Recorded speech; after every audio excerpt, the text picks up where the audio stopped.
बिहार में voting list को लेकर लगातार घमासान मचा हुआ है। वोटिंग लिस्ट का मुद्दा हर राज्यों में चुनाव से पहले तूल पकड़ लेता है। दिल्ली, हरियाणा और झारखंड में भी ऐसा ही कुछ देखने को मिला था। अब बिहार में इस साल अक्टूबर में विधानसभा के चुनाव होने हैं और ऐसे में अब बिहार में वोटिंग लिस्ट का मुद्दा तूल पकड़ता जा रहा है। बिहार में वोटिंग लिस्ट रिवीजन पर छिड़े संग्राम में राहुल गांधी और तेजस्वी यादव ने सरकार को बैकफुट पर तो धकेला, लेकिन सुप्रीम कोर्ट से उन्हें बड़ा झटका लगा है। बता दें कि बिहार में वोटर लिस्ट के विशेष पुनरीक्षण को लेकर सुप्रीम कोर्ट ने चुनाव आयोग की प्रक्रिया पर पहले गंभीर सवाल उठाए, लेकिन अंत में अपने फैसले में कोर्ट ने चुनाव आयोग को राहत दी है। अब आपके मन में सवाल आ रहा होगा कि आखिर सुनवाई के दौरान सुप्रीम कोर्ट ने क्या कुछ कहा। बातों को न घुमाते हुए आइए आपको पूरा मामला बताते हैं। दरअसल अगर देखा जाए तो इस पूरे मामले के पीछे चुनाव आयोग द्वारा शुरू किया गया स्पेशल इंटेंसिव रिवीजन यानी SIR या कहें वोटर लिस्ट रिवीजन कार्यक्रम है, जिसमें स्पेशल इंटेंसिव रिवीजन का मकसद मतदाता सूची का सत्यापन करना और उसमें आवश्यक संशोधन करना है। लेकिन इसे लेकर विपक्ष का आरोप है कि यह प्रक्रिया बिल्कुल निष्पक्ष नहीं है। विपक्ष का मानना है कि इस कार्यक्रम के जरिए गरीब, दलित और पिछड़े वर्गों के वोटों को योजनाबद्ध ढंग से सूची से हटाया जा रहा है। ऐसे में विपक्ष ने चुनाव आयोग के इस कदम के खिलाफ सुप्रीम कोर्ट का रुख किया है।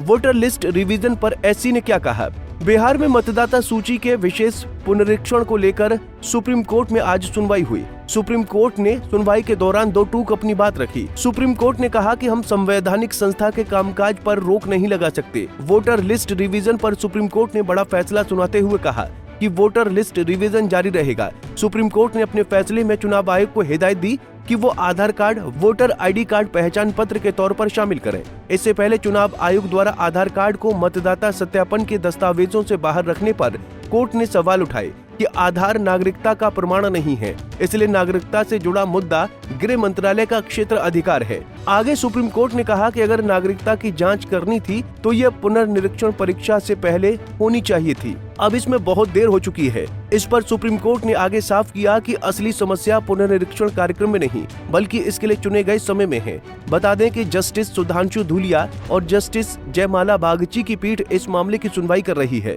जिसमें न्यायमूर्ति बागची ने कहा कि गहन पुनरीक्षण सही है ताकि गैर नागरिक मतदाता सूची में शामिल न हो, लेकिन ये चुनाव से पहले होना चाहिए था। न्यायमूर्ति धूलिया ने यह भी कहा कि एक बार मतदाता सूची अंतिम रूप ले ले और अधिसूचित हो जाए तो उसके बाद चुनाव में किसी भी अदालत का हस्तक्षेप उचित नहीं होगा। इसके अलावा सुप्रीम कोर्ट ने चुनाव आयोग से 3 महत्वपूर्ण सवाल पूछे हैं।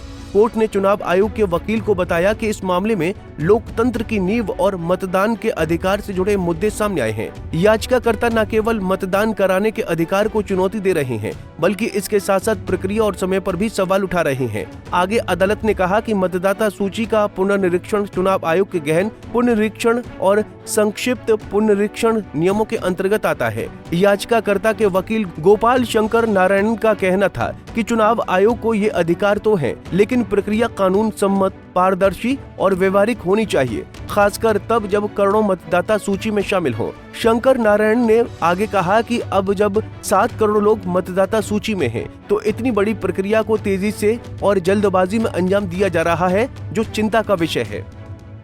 बहरहाल अब इस मामले में अगली सुनवाई 8 जुलाई को होनी है। बिहार जैसे राज्य में जहां जातीय और सामाजिक समीकरण चुनाव का परिणाम तय करते हैं, वहां मतदाता सूची में बदलाव या संशोधन सीधे सीधे चुनावी जीत हार से जुड़ जाता है।